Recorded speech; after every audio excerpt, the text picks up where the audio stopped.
చంద్రబాబు గారి హయాంలో కానీ ఇంతకుముందు జగన్మోహన్ రెడ్డి హయాంలో కానీ బాగా హైలైట్ అవుతుంది సంక్షేమానికి సంబంధించి ఏదైనా అంటే రెండు ఒకటి పింఛన్లు, రెండు రేషన్. ఇప్పుడు ఈ రెండింటి మీద కూడా చిన్న చూపు చూస్తే ప్రస్తుత ప్రభుత్వం ఖచ్చితంగా అది దెబ్బే అవుతుంది అనేది. కానీ వైసీపీ రేజ్ చేసిన, సాక్షి రేజ్ చేసిన పింఛన్ గురించి ఇప్పటికే దాదాపు 1,50,000 అంటే 1,52,000 పింఛన్లు ఆల్రెడీ కోతలు కోసేశారు, తీసేశారు. కొత్తగా ఒక 2 లక్షల మంది దరఖాస్తు చేసుకున్నారు కొత్త పింఛన్ల కోసం. వాటిని ఇవ్వడానికి కూడా సిద్ధంగా లేదు ప్రభుత్వం అనేది పింఛన్ గురించి చెప్తున్నమాట. అలాగే రేషన్ విషయంలో ఇప్పటికే డోర్ డెలివరీ ఆపేయబోతున్నామంటూ సాక్షాత్ పౌర సరఫరాల శాఖ మంత్రి నాదెండ్ల మనోహరే మొన్న ఒక ప్రకటన చేశారు. ఎందుకు అంటే దానికి కూడా ఒక రీజన్ చెప్పారు ఆయన. ఈ రేషన్ వెహికల్స్ ద్వారా రేషన్ ఇస్తుంటే అది అక్రమ మార్గం పడుతోంది. రేషన్ బియ్యం అక్రమ రవాణాను అరికట్టడానికి, అలాగే రెండోది రేషన్ డిపోల ద్వారా ఉపాధి పొందేవారు వాళ్ళు ఉపాధి కోల్పోయారు. కంప్లీట్గా రేషన్ డిపోల ద్వారానే బియ్యం ఇవ్వబోతున్నావు అనేది ఆయన చెప్పిన వెర్షన్. అంటే డోర్ డెలివరీ ఆపేయబోతున్నావు అనేది. నిజంగా డోర్ డెలివరీ ఆపేసిన, పింఛన్లు కోత పడిన, కొత్త పింఛన్లు ఇవ్వకపోయినా ప్రస్తుత ప్రభుత్వానికి ఒరిగేది ఏమీ లేదా, ఏమీ పోదా అనుకుంటున్నారా? లేదంటే దాని మీద ఏమన్నా కొత్త ఆలోచన చేయబోతున్నారా? ఇదే అంశం మీద చర్చించే ప్రయత్నం చేద్దాం. సరే, ఎలా చూడాలి? నిజంగా పింఛన్ల గురించి మాట్లాడుకుంటే ఫస్ట్ పింఛన్లు కోత కోసేసి కొత్త పింఛన్లు ఇవ్వకపోతే, ఎందుకంటే ఆయన అధికారంలోకి రాగానే ఫస్ట్ చేసింది అదే, ఏప్రిల్ నుంచి ఇచ్చేస్తాను 4,000 అన్నారు, అలాగే ఇచ్చారు. ఇప్పుడు ఆ భారం తగ్గించుకునే ప్రయత్నం ఏమన్నా జరుగుతోందా? నిజంగా పింఛన్లు ఆగిపోతే ప్రజా వ్యతిరేకత భారీగా మూట కట్టుకుంటామని ఆలోచించట్లేదా? ఇక్కడ ఒక సమస్య ఎక్కడ వస్తుందంటే సొంత ఆలోచన ఏ మేరకు ఉంది అన్నటువంటి పాయింట్. అసలు ప్రభుత్వపు ఆలోచన ఎలా ఉంది అంటే, జగన్ వచ్చిన తర్వాత పింఛన్లు విపరీతంగా పెంచేశాడు, ఆ భారం తగ్గించుకోవాలన్నటువంటి ఆలోచన ఉంది క్లియర్గా. దాంతోపాటు వీళ్ళు 50 ఏళ్ల నుంచినే పెన్షన్ అన్నారు, అసలు దాని గురించి మాట్లాడట్లేదు. ఇవన్నీ జరగాలంటే పింఛన్లు తగ్గాలి. వాస్తవంగా వాళ్ళు చెప్పేది కరెక్ట్, కానీ ప్రాక్టికల్గా వాళ్ళు చెప్పేది అనర్హులకు పింఛన్ అనేది కరెక్ట్. కానీ ఎవడైతే అనర్హుడు పింఛన్ తీసుకుంటాడో వాళ్ళు ఎవ్వరు మేము అనర్హులు అని ఒప్పుకోరు. ఫర్ ఎగ్జాంపుల్, ఒక 20-25 లక్షల లోపు ఆస్తి కలిగినటువంటి, అంటే సొంత ఇల్లు పేదలకి, అంటే ఇక్కడ అసలు పేదల ఇంటికి సంబంధించిన లెక్క కాదు, బేసిక్గా వాళ్ళ ఆదాయ వనరు లెక్క. ఆదాయ వనరు లెక్క అయితే ఏడాదికి 45,000 రూపాయల లోపు డబ్బులు సంపాదించుకునే వాళ్ళకి పింఛన్ ఇవ్వాలి. దాని తర్వాత 2 లక్షలకు చేశారు, 2.5 లక్షల దాకా చేశారు. మన ప్రభుత్వాలు 4 లక్షల దాకా చేసినాయి. ఇప్పుడు ఇవాళ ఒక ఫర్ ఎగ్జాంపుల్ ఒక కూలి, దాన్ని ఏమంటారు, మన భవన నిర్మాణ కార్మికుడు రోజుకి మినిమం 500, సెంట్రింగ్ చేస్తే 1,300, 500 లెక్కేసుకుందాం. నెలకి ఎంత వచ్చింది? 15,000. ఏడాదికి ఎంత వచ్చింది? అప్పుడు అక్కడ అర్హతకి సంబంధించినటువంటి ప్రశ్నలు వస్తాయి, అట్లాంటి వాళ్ళకి వర్తిస్తుంది. బట్ ఈ 1,300 అతనికి వర్తించదు, కానీ అతను చేసేది కూలి పని. కాకపోతే వీళ్ళు అసంఘటిత రంగంలో ఉన్నారు కాబట్టి వాళ్ళకి బ్యాంక్ అకౌంట్లో డబ్బులు పడవు కాబట్టి నో ప్రాబ్లం, కౌంట్ రాదు. కానీ ఒక అపార్ట్మెంట్లో ఫ్లాట్ ఉంటుంది, ఒక 50 లక్షలు 60 లక్షలు ఉంటుంది. పిల్లలు కొనిపెట్టడము, లేదా భర్త చనిపోతే రాయడము, లేదా ఉద్యోగం రిటైర్ అయినప్పుడు వచ్చినటువంటి దాంతోనూ కొనుక్కుంటాము, ఇది ఉంటుంది. 50 లక్షలు 60 లక్షలు అది వాల్యూ ఉంటుంది, నో డౌట్. కానీ నిరంతర ఆదాయం ఏమి ఉండదు వాళ్ళకి. అయితే గీతే ఒక 5,000 10,000 సంపాదించుకుంటా ఉంటారు అనుకుందాం, అంటే పిల్లలు వేయడం ఇట్లాంటిది. వాళ్ళకి ఇక్కడ పింఛన్ ఇచ్చింది జగన్ సర్కార్. ఇప్పుడు వీళ్ళ లెక్క ప్రకారం వాళ్ళు అనర్హులు. ఎందుకని? వాళ్ళు 60 లక్షల విలువ చేసే ఆస్తి కలిగిన వాళ్ళు అయి ఉంటారు. ఇట్లాంటివి తీసేయాలని అనుకుంటున్నారు వీళ్ళు, వాళ్ళు అనర్హులు అన్నటువంటి. అలాగే 3 కార్లు ఉన్నటువంటి వాళ్ళు కూడా తీసుకునే వాళ్ళు కూడా ఉన్నారు పింఛన్లు. అంటే ఇక్కడ చిన్న లాజిక్ ఉంది. ఒక ఇంట్లో అందరూ ధనవంతులే, పిల్లలు వీళ్ళంతా. ఆ తల్లికి వీళ్ళందరూ డబ్బులు చేతికి ఏమన్నా ఇస్తే వచ్చాము, కొంతమంది ఇవ్వకపోవచ్చు. అంటే ఖర్చులు చూసుకుంటారు, తిండికి అది లోటు ఉండదు, కానీ సొంత చేతికి డబ్బులు ఇయ్యరు. సాధారణంగా ఇట్లాంటి మహిళలకి తల్లో తండ్రో వీళ్ళకి ఇదొక దాన్ని ఏమంటారు హక్కు కింద అయిపోయింది. అవును. నేను కొంతమందిని చూసి అట్లాంటి వాళ్ళని, ఎందుకమ్మా మీకెందుకమ్మా అంటే, ఇది నా హక్కు అయ్యా, నేను ఎన్నేళ్ళు పన్ను కట్టలేదా అని మాట్లాడే వాళ్ళు ఉన్నారు. అవును. లేదు మరి మా చేతికి డబ్బులు ఆడి నుంచి వస్తాయి అయ్యా అంటే, ప్రైవేట్ ఉద్యోగాలు చేసిన వాళ్ళకి పింఛన్ లేని రావు కదా ఓ స్టేజ్ పోయిన తర్వాతన. అవును. ఈ ప్రభుత్వ ఉద్యోగులకి పింఛన్ వస్తుంది, అందరూ ప్రభుత్వ ఉద్యోగుల పిల్లలు కాదు కదా. అంతే కదా. వ్యాపారాలు చేసుకునే వాళ్ళు ఇక తల్లిదండ్రులు ఇంట్లో కూర్చోమన్నారు. వాళ్ళకేంటి పరిస్థితి? వాళ్ళకి ఇది ఒక ఆదాయ వనరు అయింది. రెండవది, ఇది ఒక రకంగా చెప్పాలంటే వాళ్ళకి నిజమైన సామాజిక భద్రత అయింది పింఛన్. ఎట్లా అంటే, నేను బాగా అబ్జర్వ్ చేసింది, గతంలో అనేక స్టోరీలు కూడా చేశాము, అంటే హ్యూమన్ ఇంట్రెస్ట్ స్టోరీలు టచ్ చేసినప్పుడు నాకు బాగా గుర్తు అనమాట. లేబర్లో వృద్ధులని అవమానించే వ్యవహారం ఎక్కువ ఉండేది ఆ రోజుల్లో.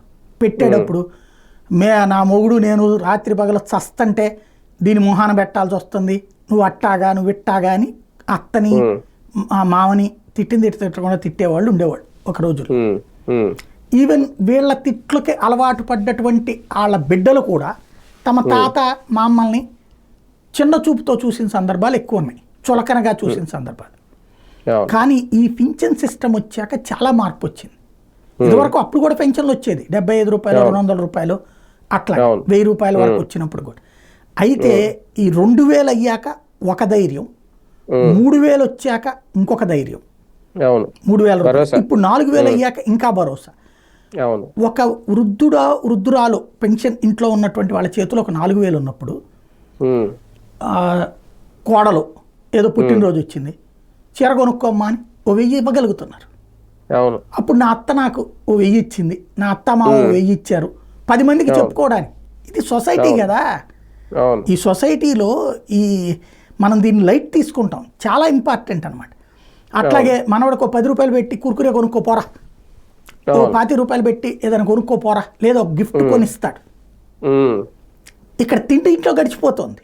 ఈ డబ్బులు అనేది వీళ్ళ హక్కు.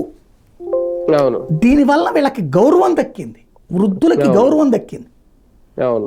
ఇప్పుడు ఇలా దక్కుతున్న గౌరవం ఇవాళ తీసేస్తే వాళ్ళ పరిస్థితి ఏంటి అన్నది ఇక్కడ $1 మిలియన్ ప్రశ్న. కానీ ఇక్కడ ఇందులో పారామీటర్స్ ఇవన్నీ చూడకూడదు, అర్హులకు సంబంధించిన పారామీటర్స్ ఎవరికి ఎంత ఉంది ఏంటి అనేది. నా దృష్టిలో ఒకటి సంపాదన చూడండి, నెలవారీ ఆదాయ వనరు చూడండి, ఆస్తిగా చూడండి. కోటీశ్వర్లకు వద్దు, ఒక 40 లక్షలు 50 లక్షలు వాల్యూ చేసే ఫ్లాట్ ఉన్నంత మాత్రాన వాళ్ళ ఇన్కమ్ సోర్స్ చూడండి. కానీ ఇది కనిపెట్టడం కూడా కష్టమండి. వాలంటీర్లే కనిపెట్టలేకపోయారు, లేదా వాలంటీర్ల అవతల వాళ్ళతో కొలైడ్ అయ్యి ఉండాలా. అంతే కదా. అవును. ఇప్పుడు వీళ్ళు ఎలా కనిపెడతారు? అది కష్టం కదా ఇప్పుడు సమస్య. ఇంకొకటి, ఒంటరి మహిళ పెన్షన్ ఉంటుంది. అనేక మందికి వైఎస్ఆర్ కాంగ్రెస్ పార్టీ కార్యకర్తలకి ఒంటరి మహిళ పెన్షన్ ఇప్పించుకున్నారు. అంటే భార్యాభర్త కలిసినే కాపురం చేస్తుంటారు, ఒంటరి మహిళ పెన్షన్. భర్తకు వృద్ధాప్య పెన్షన్, భార్యకి ఒంటరి మహిళ పెన్షన్ వచ్చిన వాళ్ళు కూడా ఉన్నారు చాలా. అంటే ఇక్కడ వృద్ధురాలు ఉన్నారనుకోండి, దాంట్లో భర్తకేమో వృద్ధాప్య పెన్షన్ ఇచ్చి భార్యకేమో ఒంటరి మహిళ పెన్షన్ ఇచ్చిన సందర్భాలు ఉన్నాయి. అట్లాంటి వ్యవహారాలన్నీ కూడా ఇప్పుడు కొంత అట్లాంటి ఆపే ఉద్దేశం ఇక్కడ ఏం లేదు. ఓ రకంగా చెప్పాలంటే ఖర్చు తగ్గించుకోవాలని అనుకుంటున్నారు. ఆ ఖర్చు తగ్గించుకునేటటువంటి తీరులో ఎలా ఉంటుంది అనేటటువంటిదే చూడాల్సి ఉంది ఇక్కడ.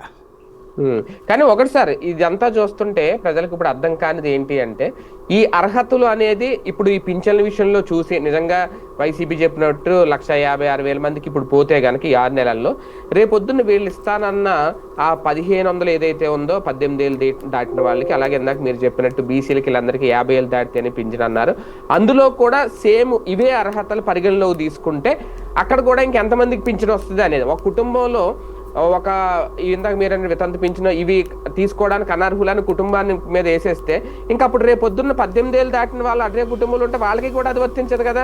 ఒకవేళ బీసీలు 50 ఏళ్ళు దాటిన వాళ్ళు చెప్పినట్టుంటే వాళ్ళకి అది వర్తించదు కదా. అప్పుడు వాళ్ళందరూ ఇంకా పక్కకి వెళ్ళిపోయినట్టేనా? ఇక్కడ బేసిక్గా ఒకటి జరుగుద్దండి నాకు తెలిసి, లేబర్ జోలికి వెళ్ళరు వీళ్ళు కూడా. అవునా? లేబర్లో అయితే గీతే రాజకీయ పలుకు అంటే అవతల పార్టీకి హార్డ్ కోర్ ఉంటారు చూడండి, వాళ్ళకి తీసే ప్రయత్నం చేస్తారు, గొడవలు అవుతాయి, అవి బాగా ఫోకస్ అవుతాయి. కానీ మిడిల్ క్లాస్ ఎవరైతే ఇది క్లెయిమ్ చేసుకుంటున్నారో, పేదవాళ్ళ లెక్కని పథకాలు తీసుకుంటున్నారో, వాళ్ళల్లో తెలుగుదేశం పార్టీ, జనసేన, భారతీయ జనతా పార్టీ వాళ్ళ జోలికి పోరీళ్ళు. ఎందుకంటే వాళ్ళు కూడా పెద్దగా రోడ్ ఎక్క అడౌట్ చేయరు, వాళ్ళని కాపాడుకుంటారు. వైఎస్ఆర్ కాంగ్రెస్ పార్టీ సింపథైజర్స్ అయినటువంటి లేదా వైసీపీ కార్యకర్తల కుటుంబాలకు సంబంధించి అట్లాంటి మధ్య తరగతి ఎవరైతే ఉంటారో వాళ్ళది మేబీ తొలగించవచ్చు. యాజ్ ఫర్ నామ్స్ అయితే మనకేంటంటే నీతి ఆయోగ్ ఏం చెప్పిందండి, ఆంధ్రప్రదేశ్లో 10% పేదరికం ఉందని చెప్పింది. 10% లెక్కను చూస్తే మనకున్నటువంటి 1,75,00,000లో 17.5 లక్షల మంది మాత్రమే పేదలు ఉన్నారు. కానీ అదే కేంద్ర ప్రభుత్వం 95 లక్షల మందికి రేషన్ కార్డులు ఇస్తుంది. అంటే 17.5 లక్షలేమో అధికారికంగా ఉండడం ఏంటి, 95 లక్షలు ఇవ్వడం ఏంటి? పైగా మన కార్డులు ఎన్ని ఉన్నాయి రాష్ట్ర ప్రభుత్వం ఇస్తుంది? 1,55,00,000 మొన్నదాకా 47 అనుకున్నాం, మొన్న ఇచ్చిన లెక్క ఈనాడే చెప్పింది 1,55,00,000 అంటే ఇంకా సగం మంది 60 లక్షల మంది దగ్గరగా 55 నుండి 60 లక్షల మంది కేంద్ర ప్రభుత్వపు లెక్కకి రాష్ట్ర ప్రభుత్వం లెక్కకే ఉంది తేడా. ఇక్కడ వీళ్ళ ముందున్న ప్రధాన అంశం ఏంటంటే పవన్ కళ్యాణ్కైనా చంద్రబాబుకైనా వాళ్ళని ఏరేసేయాలని, కానీ ఎలాంటి తిరుగుబాటు వస్తుందో తెలియదు. ఎందుకంటే ఒకప్పుడు జగన్ కూడా ఇట్లా 300 యూనిట్ల కరెంటు వాడినటువంటి వాడికి తీసేయాలని అనుకున్నాడు, 300 యూనిట్ల పైన వాడినటువంటి వాళ్ళకి అన్నటువంటిది తీసాడు. కొన్ని అంటే కొన్ని పారామీటర్స్ ఉంటాయి ప్రతిదానికి కూడా. అలా తీయగానే అలాగే ఆదాయ పన్ను రిటర్న్స్ సబ్మిట్ చేసిన వాళ్ళకి అనేది కూడా తీయగానే వీళ్ళు రచ్చరచ్చ చేశారు. 1,50,000 ఇట్లా తీస్తే 1,50,000 2 లక్షలు ఊరు వాడ రచ్చరచ్చ చేసి వదిలిపెట్టారు. పవన్ కళ్యాణ్ మొన్నటిదాకా అనర్హులైతే ఇప్పుడు మొన్నటిదాకా అర్హులైనోడు ఇప్పుడు అర్జెంటుగా అనర్హుడు అయిపోతాడా అని. మొన్నటిదాకా పేదవాడి వాళ్ళ రోజు ధనవంతుడు అయ్యి ఉండొచ్చును కదా, అట్లా లెక్కేలా. ఇక్కడ పాయింట్ ఏంటంటే కమిట్మెంట్ లెవెల్స్. ఇప్పుడు వీళ్ళకి వీళ్ళు మాట్లాడతారు. ఇప్పుడు రెండో పాయింట్ ఏంటంటే ఇక్కడ చెయ్యగలిగితే చిత్తశుద్ధితో, అంటే నా దృష్టిలో అయితే ఒకటి ఆదాయ వనరు చూడండి, వాళ్ళకి వచ్చేటటువంటి ఆదాయం. రెండవది వచ్చేటప్పటికి మద్యం తాగుతారు చూడండి, లేబర్ కాకుండా.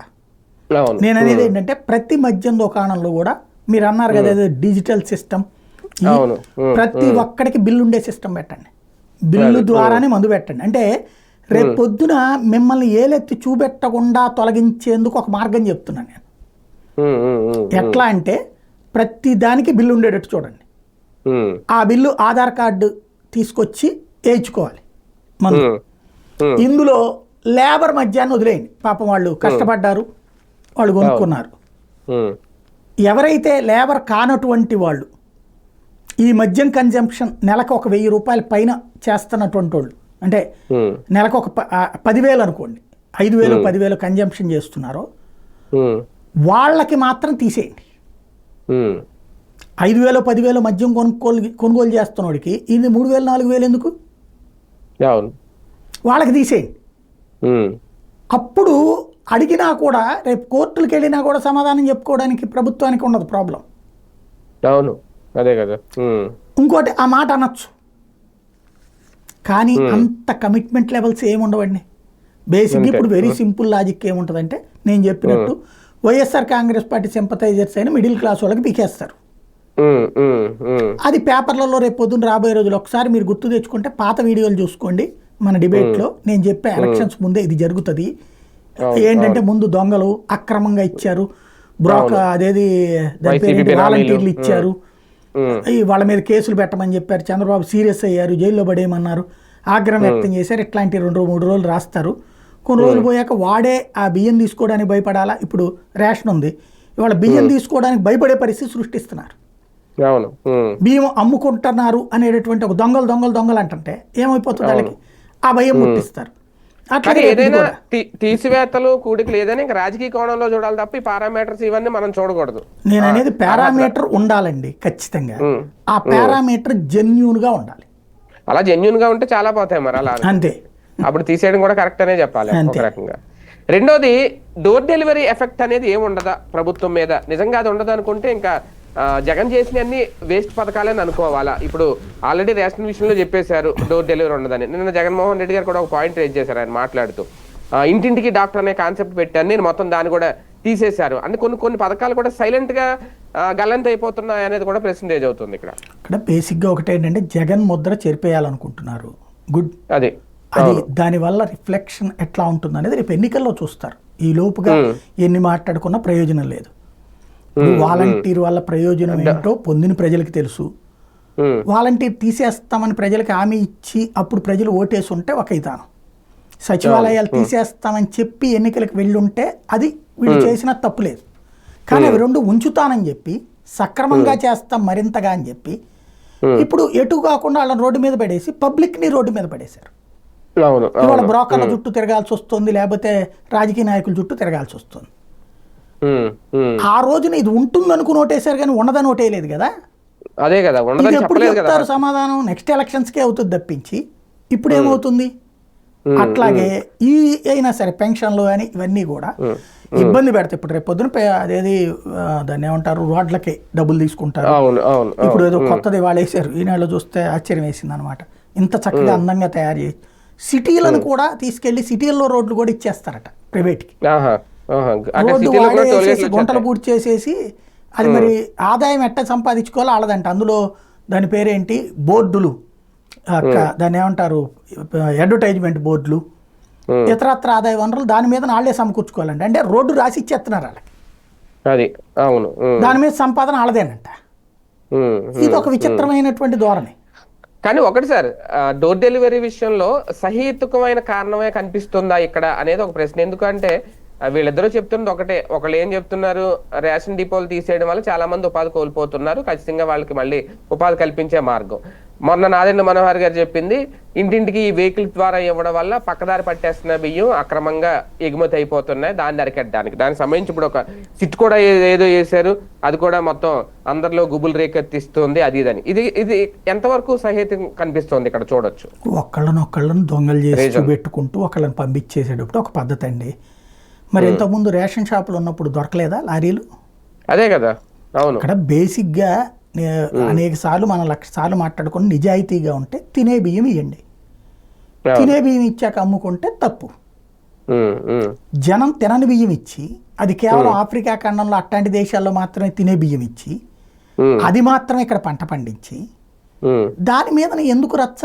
ఇక అదే కదా, వెహికలోడు అమ్ముకుంటాడు, వెహికలోడు కాకపోతే ఇంకోటి రేషన్ షాప్ వాళ్ళ ఉపాధి పోలేదే ఇక్కడ. రేషన్ షాపు వాళ్ళ కమిషన్ వాళ్ళకి వచ్చింది. వాళ్ళు డెలివరీ బాయ్స్ అంటే వాళ్ళని ఒక స్టోరేజ్ పాయింట్లుగా మార్చారు. ఇప్పుడు ఇవాళ పోతుంది ఉద్యోగం. వాస్తవంగా రేషన్ షాపులకు అప్పుడు పోయే పరిస్థితే. ఒకసారి గుర్తు తెచ్చుకుంటే మనమే వీడియో చేసాం, మనం డిబేట్ కూడా చేసాం, వాళ్ళ నోటి దగ్గర ముద్ద కొట్టకూడదు అన్నటువంటిది. వాళ్ళు ఇప్పుడు పర్ఫెక్ట్గా దాన్ని ఉంచారు. వీళ్ళు ఏం చేస్తున్నారు, ఒక వ్యవస్థను తీసేస్తున్నారు. నేనేంటంటే అప్పుడే తీసేస్తున్నారు అనుకున్నాం, ఇప్పటిదాకా ఆగారు. ఇప్పుడు దొంగని చేసి చూపెట్టి తీసేస్తున్నారు. వాళ్ళందరూ ఎవరు? ఎస్సీ ఎస్టీ బీసీ మైనార్టీలు. అంటే దీని మీద బ్రతుకుతున్నారు. ఓ 20,000 25,000 ఆదాయం తెచ్చుకుంటున్నాడు. ఒక ఇద్దరు బతుకుతున్నారు దాని మీద. వాళ్ళని తీసేస్తే ఎట్లాగా? రెండవది, దీని తర్వాత ఆగిపోతుందా? బియ్యం అంటే రేపు పొద్దున బియ్యాన్ని ఎగ్గొట్టడానికన్నా అవ్వాలి, వీళ్ళని తీసేయడానికన్నా అవ్వాలి. రాబోయేటటువంటి రోజుల్లో చేయబోయేటటువంటి పనులకి ఇది ఒక సాకన్నా అవ్వాలి. ఇవన్నీ ఇది తొలినాడే ప్రయోగాలు చేస్తున్నారు. ఓ రకంగా చెప్పాలంటే తెగించి చేస్తూ ఎదురు వాళ్ళని దొంగలుగా చూపెడుతూ ప్రస్తుతానికి కథ నడుపుతున్నారు. ఎంతకాలం ఇవి ఆచరణలోకి వచ్చాక తెలుస్తాయి వీటి కష్టాలు నష్టాలు అనేటువంటి. అదే కదా, రైట్. చూద్దాం. మొత్తానికి ఇప్పుడు పింఛన్ రేషన్ విషయంలో రెండింటిలో చంద్రబాబు గారికి ఒక భారీ దెబ్బ తగలబోతుందా, లేదంటే చాలా వ్యూహాత్మకంగానే ముందుకు వెళ్తున్నారా? పింఛన్లు అయితే కోతలు తప్పట్లేదని, అలాగే డోర్ డెలివరీ కూడా ఇంకా ఆపేయబోతున్నారు. దానికి సంబంధించిన కూడా క్లారిటీ వచ్చేసింది. మరి ఇది ప్రజలు స్వాగతిస్తారా, రేపొద్దున వ్యతిరేకిస్తారా? వేచి చూద్దాం నెక్స్ట్ ఎన్నికల వరకు.